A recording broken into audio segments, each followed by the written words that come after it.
Berarti casing nih ya, casing ya, casing. Itu salah satu itu perjuangan juga untuk menata casing ini tuh nggak mudah. Oh ya itu nanti ceritain mas. Nangis darah di belakang nggak ada yang tahu ya kan.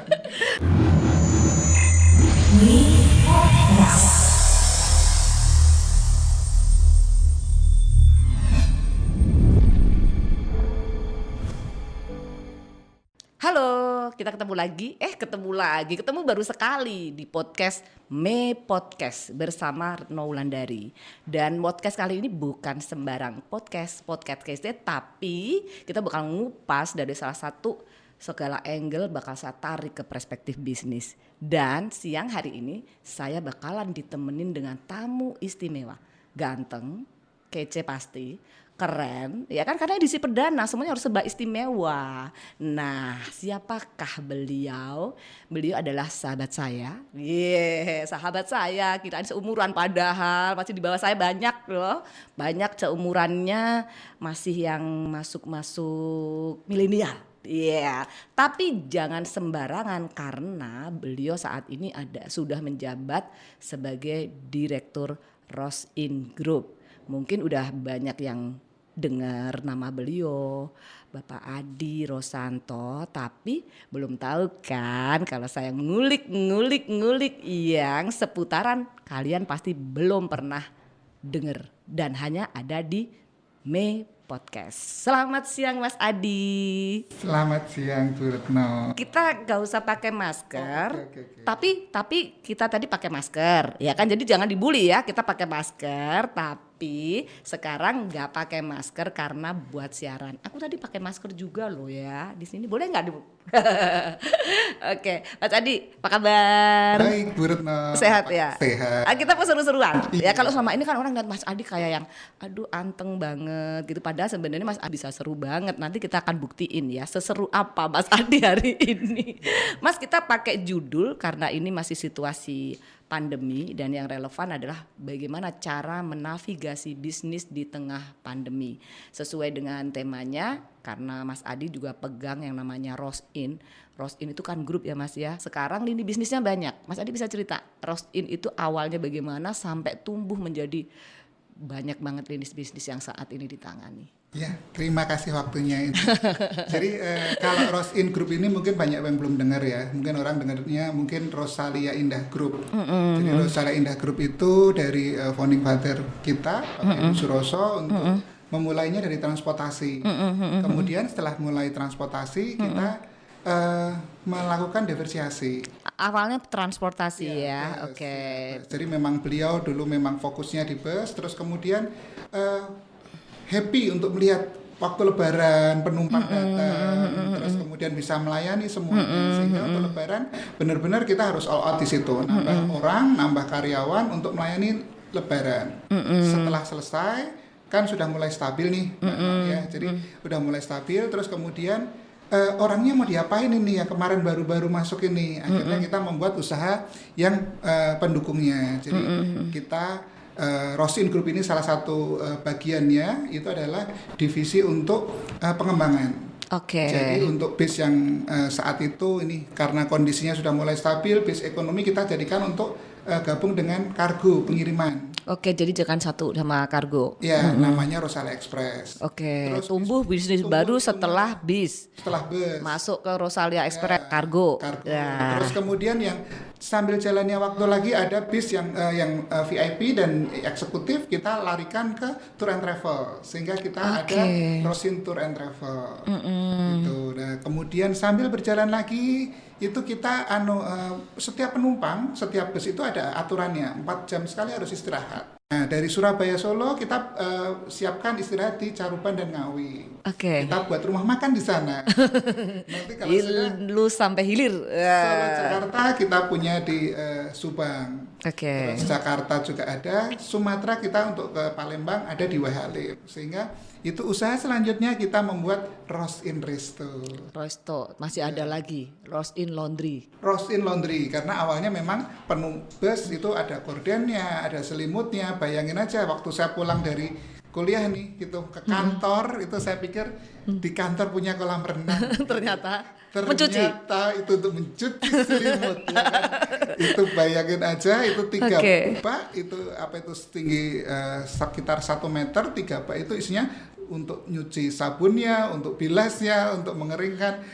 Waduh ini luar biasa sekali tradisionalnya. Terus akhirnya kita membuat Rose in Laundry. Oke, itu yang terakhir ya berarti Rose in Laundry ini. Masih ada lagi pengembangan? Rose in Mart. Oh, Rose Jadi in Mart. penumpang kita kadang-kadang membutuhkan snack untuk di bus karena perjalanan bisa 4 sampai 5 jam. Kadang ada yang 12 jam. Bahkan ada yang hampir 2 hari kalau Surabaya sampai Palembang.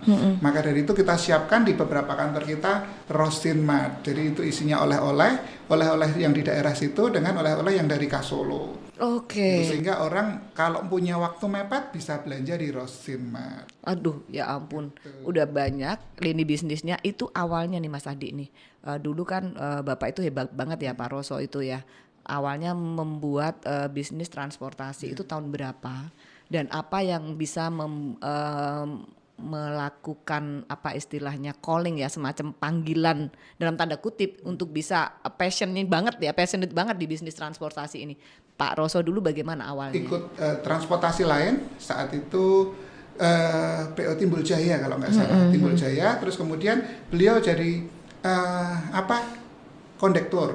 Oh, Bapak jadi kondektur. Awal dari bawah sekali. Iya, oke. Terus kemudian jadi kondektur, kemudian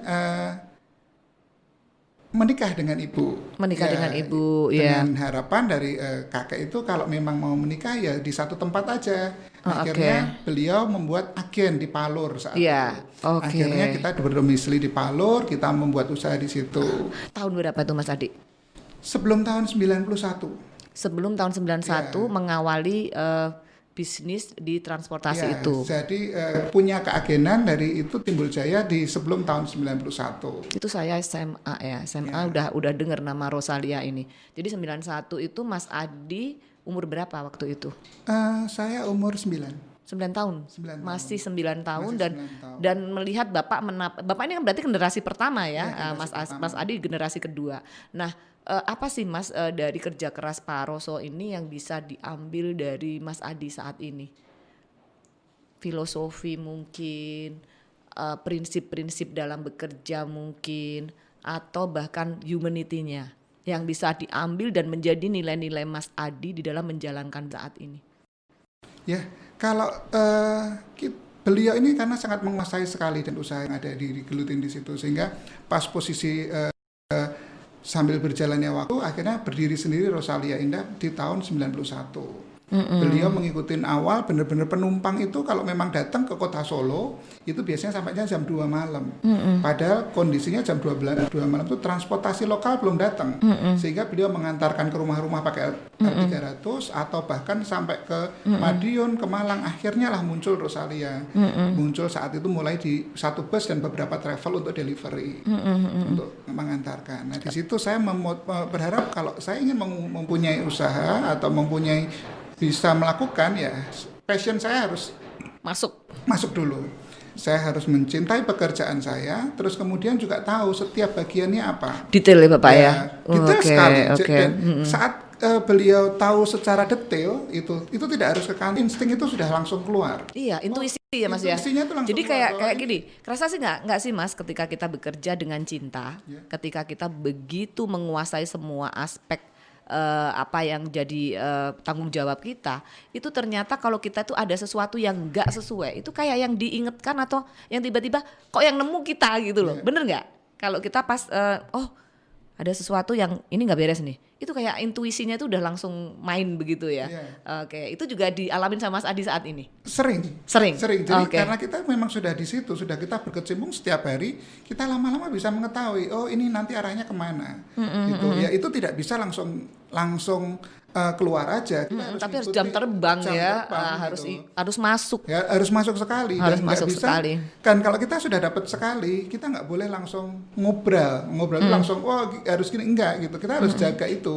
Hatinya kita harus jaga sekali sehingga benar-benar kepekaan itu akan terus terjaga. Tapi Dan kalau terasah. Kita akan, tapi saat kita mulai meremehkan itu ya udah nggak bisa, hilang, udah gitu. lost ya, udah Karena lost yang ya. keluar bukan intuisi, yang keluar adalah emosi. Emosi, Iya, kan? Kita bicara yang keluar- tentang emosi, Iya, gitu. Oke, kalau udah kita nggak mengasah itu, kemudian kita keluar dari rel itu, maka yang keluar adalah emosi. Nah, di situasi pandemi yang seperti hari ini, ya kan Mas, bahwa kita harus bisa sebagai leader harus bisa mengelola. Ini adalah saat yang sangat sulit mungkin, tapi di setiap kesulitan kan pasti ada opportunity, ada peluang. Nah, pandemi yang seperti yang saat ini kita rasakan itu belum tentu juga 100 tahun akan ada lagi. Nah, tentu saja kita sebagai leader harus bisa menavigasi bisnis ini ya Mas ya. Ibarat kata kalau saya bilang bahwa ini sudah bukan lagi kontraksi tapi turbulensi. Udah nggak karu-karuan ya. Jadi kita harus tetap presisi untuk bisa membawa nahkoda. Nah, di Rosin sendiri apa sih yang tipsnya Mas Adi untuk bisa melewati situasi yang tidak mudah ini?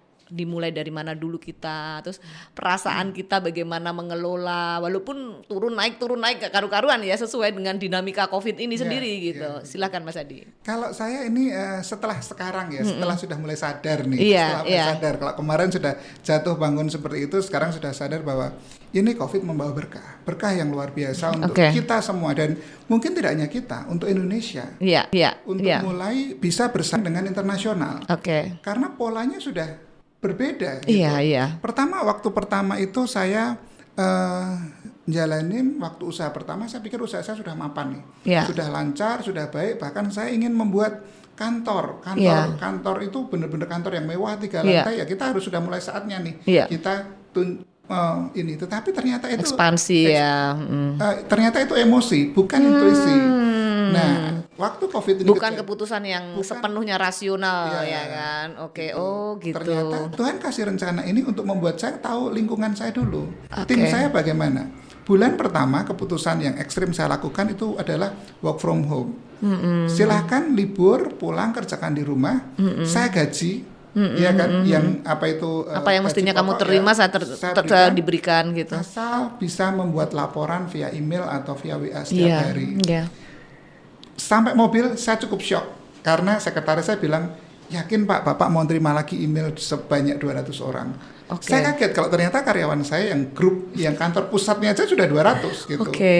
Nah, saat itu 200 mereka email, saya bisa tahu bagaimana melihat data dengan baik yang disajikan oleh karyawan saya, oleh tim saya sendiri. Jadi di situ luar biasa sekali, sebulan itu saya udah mencari formula dan jatuh bangun di situ. Justru karena itu. Saya shock. Ada karyawan yang saya buat ini laporan apa gitu. Saya tanya, kamu ingin menceritakan apa? Saya nggak tahu Pak. Saya dari masuk disuruh mengerjakan ini. Saya shock saat itu. Loh, kenapa ini harus terjadi gitu loh. Terus kemudian saya tanya sekali, saya tanya 2 kali, saya tanya 3 kali. Akhirnya mereka mungkin juga sungkan sendiri, mereka resign, mundur. Ya kan? Saat mereka mundur, tim yang lain saya tanya, bagaimana? Apa itu kita mau nambah orang, tetapi belum ada orang nih gitu. Mereka akhirnya, Pak, kalau dengan pendampingan seperti ini tidak harus nambah orang, saya bisa lakukan itu. Sehingga di bulan kedua yang keluar itu bulan ketiga itu yang keluar itu hampir 3. Saya tidak mengeluarkan ya, tapi mereka keluar sendiri karena situasi itu. Tidak hanya situasi. Saat kita mau mendampingi dengan baik, dengan tulus, dan akhirnya itu tidak bertemu, mereka akan mundur. Jadi sendiri. mereka reject ya? Reject sendiri. Seleksi alam itu. Itu, saya nggak tahu kenapa itu bisa turun. Sehingga di bulan ketiga benar-benar kita dari 200 orang menjadi 150 orang saat itu. Sedangkan kita rekrut karyawan nggak semudah itu, orang bisa datang, kita nggak bisa seperti itu. Akhirnya di bulan Juni-Juli ini sudah mulai recovery. Mereka sudah bisa berproses, mereka sudah bisa memahami keadaan, dan mereka bisa mempresentasikan. Kalau dulu nggak bisa, kalau sekarang bisa mempresentasikan, terus bisa mengerjakan 2 pekerjaan di handle 1 orang. Multitasking ya. Dan hikmahnya untuk saat ini, ya kan, untuk bulan ini hampir semua karyawan saya sudah bisa naik gaji. Alhamdulillah, luar biasa sekali. Mereka yang memang survival dengan kondisi itu, akhirnya bisa beradaptasi. Gitu ya Mas ya. Bisa itu, dan mereka akhirnya dengan kalau pimpinan saya sudah berani membuka komunikasi seperti ini, saya bisa sharing ke mereka. mereka akhirnya lebih kreatif. Mereka berani mengutarakan semuanya dengan baik. Dengan enak, Ya, dengan itu. baik, dengan komunikatif gitu ya. Oke, jadi tadi kita bicara bahwa cara menavigasi ini adalah bagaimana kata kunci adalah adaptasi. Adaptasi. Baik kita sebagai leader kita juga harus mampu beradaptasi dengan situasi baru karena memang COVID ini belum pernah terjadi dan hal baru, jadi kita cari formula. Dan cari formula itu bukan barang gampang gitu sampai nemu ya Mas. Tadi kalau dari COVID pertama sampai kemudian stabil di bulan Juni ya. Juni sudah mulai ada kenaikan dan sekarang di bulan November ini sudah progresnya udah luar biasa dengan karyawan yang sangat terseleksi dan kapasitasnya naik. Itu hikmah ya Mas ya. Nah pun demikian di dalam perjalanan hidup Mas Adi gitu kan, dari kecil Mas Adi sudah menyaksikan Bapak yang begitu berenergi untuk bisa menciptakan satu lini bisnis yang tidak mudah. Tadi Bapak Pak Roso kan mulai dari yang paling bawah. Nah kemudian Mas Adi kuliah kan pasti, itu merasakan progres Rosalia Biz pada saat itu tuh di umur berapa? Usia 9 tahun menyaksikan Rosalia berdiri gitu. Ketika ada kenaikan progres dalam bisnis itu tahun berapa Mas? Wah ini udah oke nih bisnisnya Bapak kira-kira kayak gitu. Jadi mungkin sebelum 17 tahun yang lalu itu memang fokusnya di bus. Jadi bus itu peningkatannya cukup pesat gitu. Setelah putra-putrinya pulang bergabung baru membuat usaha-usaha pendukung karena memang ini tergantung. Berarti SMP gitu udah grow up dong Rosalia? Belum. Kalau SMP saya mulai itu mau masuk SMA. Mau masuk SMA. Udah mulai SMA udah mulai mapan. Sekolah luar negeri. Sekolahnya di Solo Nggak, dulu. Habis itu kan lanjut lanjut kuliah di luar negeri ya. Itu pun juga karena tidak disengaja itu. Oke, jadi faktornya eksidental ya. Eksidental. Kenapa Mas? Ada sesuatu kah yang dipilih mana sih waktu itu? Melbourne. Oh di Australia. Itu kenapa itu bisa terjadi? Saya tuh malas sekolah Bu. dari. Tapi biasanya malas sekolah kok masih pinter-pinter gitu ya malahan ya. Saya itu karena melihat kantor saya, rumah saya itu jadi satu, sehingga saya tuh mainnya luar biasa. Selendulan. Oh oke. Tapi nggak kelihatan loh Mas. Kelihatannya tuh yang nice gitu kayak baca buku terus gitu loh. Berarti casing nih ya, casing. Gitu. Itu salah satu itu perjuangan juga untuk menata casing ini tuh nggak mudah. Oh ya itu nanti ceritain Mas. Nangis darah di belakang nggak ada yang tahu ya kan. Gitu. Oke, tadi suka main terus kemudian mulai memutuskan untuk kuliah di luar itu karena memang saya pengen pendidikan yang berbeda atau bagaimana Mas? Itu karena memang saat itu posisinya kakak saya itu di Melbourne duluan. Di Melbourne terus kemudian kondisinya memang kurang fit karena beliau itu pinternya luar biasa. Setiap hari itu ke library dari pagi sampai malam ke library. Terus kondisinya nggak fit, terus bapak bilang ini kamu berangkat ke Melbourne, kamu di sini sekolah nggak sekolah juga sama saja kok. Itu langsung saya shock saat itu. Saya nggak tahu sama sekali bahasa Inggris, saya nggak pernah keluar kota. Saya disuruh ke Melbourne. Itu Bapak? Iya. Instruksi? Iya. Perintah harus berangkat. Gitu. Iya kan. Kalau kamu nggak sekolah nggak apa-apa saat itu. Saya kelas 2 belum lulus, baru kelas 2 naik kelas 3 lah. Akhirnya saya berangkat. Pengalaman yang membuat pertama saya shock itu adalah bahasa Inggris. Saya diuji tes IELTS kalau nggak salah. Iya, penyesuaian dulu ya sebelum ke sana. Iya, itu General English level 1 yang isinya how are you? My name is Adi. Itu terus akhirnya itu terus gimana Mas? Itu di sana udah. Di sana setahun 2 tahun. Jadi di istilahnya dikirim dulu baru belajar ya. Baru belajar. Setahun saya udah kayak orang stres sendiri. Setahun di sana. Setahun gitu. Terus saya mikir akhirnya saya kerja Bu. Karena saya hobi masak, saya kerja di restoran karena temennya kakak saya sakit butuh orang mengganti nih, ya udah saya coba di sana. Akhirnya di restoran itu Malaysian restoran saya mencoba masak sendiri, belanja sendiri, menurut itu sehingga akhirnya yang datang juga orang Indonesia Malaysia sehingga saya punya banyak mulai mempunyai banyak teman dan mulai berbahasa Inggris yang asal-asalan. Udah tapi masih udah ngerti. Karena kan kalau Indonesia Malaysia ini kan bahasa Inggrisnya masih kepotong-potong gitu, jadi masih bisa. Pengalaman yang paling luar biasa, saya diperintah untuk belanja 1 jam saya keliling pasar. Sama bos waktu itu yang minta. Karena nggak ngerti cara berbahasa atau? Yang satu disuruh beli onion, saya ngomongnya union. Pasar itu gak ada yang tahu, gak ada union. Saya 1 jam kayak orang konyol. Waktu saya pulang, bos gak ada union. Loh kamu Ani Nadine, shucks. Jadi pelafalannya salah mineng ya. Itu 1 jam saya disuruh keliling gitu. Akhirnya balik lagi. Akhirnya beli lagi dan akhirnya dapat. Oke. Itu awal saya kenapa saya suka di restoran karena memang waktu saya kitchen hand di sana, saya mulai dari belanja, terus kemudian saya prepare, nanti sampai jam 6 saya masak, ya kan, masak Padang saat itu. Iya. Jam 7 tamu datang saya sudah mulai melayani, prepare untuk pelayanannya. Jam 10 saya sudah mulai closing, cuci piring dan sebagainya. Jam 11 vakum dan cuci toilet. Oke. Sampai jam 11. Itu berapa tahun mengalami masa itu? 2 tahun. 2 tahun mengalami itu. Ya. Pembelajaran apa yang diambil pada saat Mas Adi melakukan inilah hidup yang sesungguhnya, jauh dari orang tua, ya kan? Tapi kirimannya banyak nggak waktu itu, Mas? Kenapa? Kirimannya banyak nggak dari Bapak? Kirimannya banyak, tapi kebutuhan juga banyak. Kebutuhan juga banyak. Itu makanya harus tetap kerja ya. Itu sudah mulai liar-liarnya di situ. Bu. Gaul, udah mulai gaul. Jadi masih, aduh mane gitu ya, harus butuh uang terus ya. Pengalaman yang luar biasa. Saya pernah diomongin orang kampungan. Karena saya waktu ke sana ya kan dengan gaya yang rambut seperti gorden. Kenapa kok sekedar rewo-rewo gitu? Kan rambutnya kan belah tengah gitu. Gitu. Terus kemudian celana masih cutbray gitu.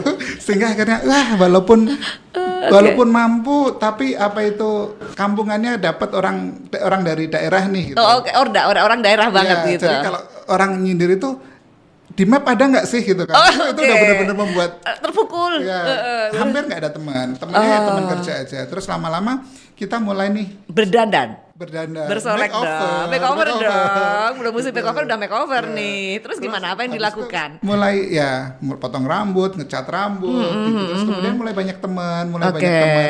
Nah di situ mulai kebutuhan nambah nih. Jadi harus memutuskan untuk bekerja. Karena udah ngerti barang branded pasti itu, ya kan? Udah potongan yang harus begini, bajunya harus begini gitu, ya kan Mas di sana. Nah jadi penampilan itu juga salah satu yang menurut Mas Adi penting kah?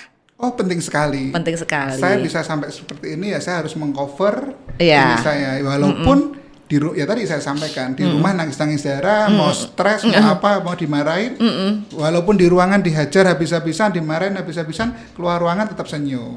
Oke, jadi ya kan? itu salah satu personal brandingnya Mas Adi ya. Kalau kita ngelihat Mas Adi itu selalu yang pertama chic, ya dalam segala suasana, senyum, menjaga penampilan, menjaga gesture, ya kan, bahasa tubuhnya dijaga. Tapi itu belajar atau otodidak atau bagaimana? Kenapa? Jangan-jangan belajar sendiri atau belajar sekolah kepribadian? Oh enggak, dari ibu saya. Oh dari ibu. Oh ya. Saya itu motonya rela berkorban untuk keutuhan. Iya kan, kesetiaan tanpa batas. Sehingga di situ ya udah gitu loh. Kalau memang itu saya salah, ya itu salah saya. Tapi tidak perlu orang lain tahu, tidak perlu orang ini. Karena orang lain tahu itu belum tentu mereka bisa membantu. Belum tentu mereka bisa menenangkan, tapi bisa mengetawakan. Ya jadi kan? Kita juga harus ngejaga sendiri gitu. Sehingga kontrol. Saya harus membuat di situ karena karyawan pun berbeda-beda. Saya menghandle 7 perusahaan dengan karakter yang berbeda. Nggak mungkin satu perusahaan satu, emosinya saya bawa ke perusahaan yang lain. Jadi harus benar-benar bisa mengendalikan diri ya. Gitu. Kalau orang Jawa bilang empan papan. Jadi harus kapan harus melakukan A, kapan harus melakukan B, di mana dan harus bagaimana, kira-kira gitu. Mas Adi, tadi kita sudah bercerita banyak banget ya, mulai dari masa kecilnya Mas Adi, kemudian bagaimana influence bisnis dari Bapak, kemudian bagaimana menavigasi di pandemi dan juga bagaimana develop personal brand yang bisa impactnya ke bisnis juga kan Mas ya. Nah tentu saja saya juga nggak pengen ketinggalan nih. Mas Adi sekarang kan ada semacam panggilan untuk banyak hal aktivitas spiritual atau rohani yang dilakukan untuk pelayanan dan sebagainya. Itu awalnya bagaimana Mas? Ya awalnya saya 2 tahun lalu ya saya ikut saat itu Priskat, Pria Sejati Katolik Camp di situ. Ya kan di situ saya baru tahu kalau memang mungkin di awal saya tidak melukai orang lain. Cukup saya sendiri atau mungkin saya di lingkungan saya sendiri. Tetapi ternyata itu efeknya juga banyak sekali. Di situ saya akhirnya dibukakan bahwa ya itu harus saya tutup karena mohon maaf, bukan membenarkan diri sendiri ya. Iya. Usia 30 dengan 7 perusahaan dengan karakter yang berbeda-beda dan harus menjaga segala image sesuatunya tadi, ya. luar biasa sekali gitu. Terus kemudian di situ saya dipulihkan dan di akhir tahun lalu itu memang momentum buat saya. Benar-benar tidak direncana, tidak diduga-duga, saya bisa mengisi koordinator 2 komunitas langsung dan ada tugas dari gereja juga 2. Saya pertama bingung, kenapa harus saya? Hidup saya nggak baik-baik banget loh, hidup saya berantakan saat itu. Mungkin orang lain lihatnya baik, tapi hidup saya seperti itu. Ternyata Tuhan punya rencana. Selama ini kalau saya ada kendala di sini, saya pelarian di sini, bermasalah di sini, sehingga tobat gitu. Nah, saat saya ada di komunitas ini benar-benar 4 langsung tugas 4 dasarnya nggak main-main, langsung benar-benar yang jadi figur contoh teladan gitu. Saya bilang saat itu saya menyampaikan apa saya bisa gitu loh, hidup saya duniawi saya masih seperti itu. Sehingga di ulang tahun saya di tahun lalu saya tidak bisa minta maaf satu-satu. Siapapun yang saya lukai, saya tidak bisa minta maaf satu-satu. Saya tidak bisa menyenangkan orang satu persatu, tapi saya ingin memulai itu. Maka dari itu saya, menurut keyakinan saya basuh kaki untuk beliau-beliau, dari orang tua saya, dari istri saya, terus kemudian dari komunitas-komunitas yang sebelumnya yang memilih saya gitu, karena saya pikir saya nggak cocok loh sebenarnya, kenapa saya di situ.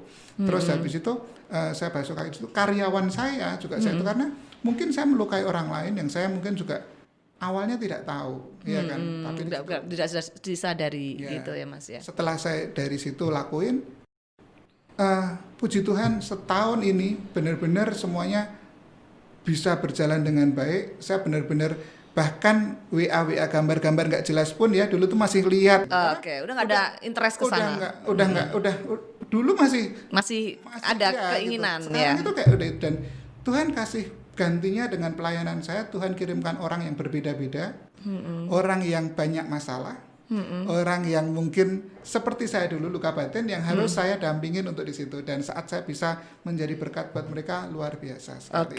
Saya merasakan berkat yang wow gitu. Dan wow juga ketika ini menjadi modal bagi Mas Adi untuk menjalani masa pandemi ini dan menavigasi bisnis ya.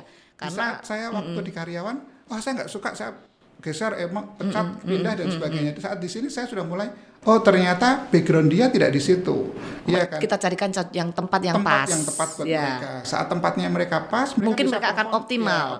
Iya. Kalau dulu nggak suka. Jadi wisdom ya Mas ya, nggak hanya pintar, tapi juga ada kebijaksanaan di situ. Gitu. Itu di situ. Dan masalah itu kalau memang ada masalah ya kita bisa mengcover pelan-pelan. Walaupun kalau ingin melayani, gitu ya. Kalau mau melayani itu kadang-kadang godaannya luar biasa. Mau melayani nih, sebelumnya ribut dulu. Kayak ada gangguan bahwa kamu nggak perlu jadi saksi itu tadi, kamu nggak perlu jadi kebenaran itu gitu. Ngapain kamu di situ? Ada aja tuh Mbak. Saat kita mau mengalahkan itu, keluar dari comfort zone, kelegaannya itu luar biasa. Dan melihat karyawan saya walaupun keluar, mereka sukses di mana, mereka disukses di mana, itu suatu kebanggaan sendiri. Dan happy aja kalau memang karyawan keluar bisa dan mendapatkan kebahagiaan yang lebih ya kan. Gitu. Nggak perlu. Masih sering kita WA-WA-an, masih sering Pak saya datang ya silahkan kita terbuka, karena apa itu tidak hanya sekedar profit, tidak hanya sekedar jalan, tetapi bagaimana melihat mereka bisa berproses dengan baik, karena saya pernah melakukan itu, saya pernah merasakan gimana jatuh bangunnya. Jatuh ke dunia yang nggak jelas itu juga pernah, sehingga saat mereka bisa recovery itu saya bisa menjadi bagian dari mereka, dari perjalanan mereka ya seneng gitu. Ya kan, jadi kayak kemarin terakhir ada yang temen gitu, terus habis itu berpulang, terus WA terima kasih ya selama ini, saya itu bisa kayak tersentuh sendiri benar-benar. Ternyata saya juga jadi bagian dari hidup dia sampai dia nggak ada. Secara khusus WA ke saya itu benar-benar membuat motivasi saya bahwa ternyata ada artinya kita hidup ini saya ya. Juga ada artinya gitu, ada manfaatnya. Nggak hanya sekedar berangkat pagi pulang sore aja, tetapi Oke. ternyata apa yang saya lakukan diterima untuk orang lain. Dan itu sudah menjadi tujuan Mas Adi sekarang ya. Iya. Oke Mas, closing statement. Bagaimana tips untuk para pebisnis yang harus melewati masa pandemi ini dari Mas Adi? Ya, kalau saya tipsnya kenali perusahaannya, ya kan, baca setiap bagian, setiap laporan, setiap ini untuk dihandle sendiri. Karena dengan kita melihat sendiri kita bisa tahu bahwa data yang dipakai itu memang akurat.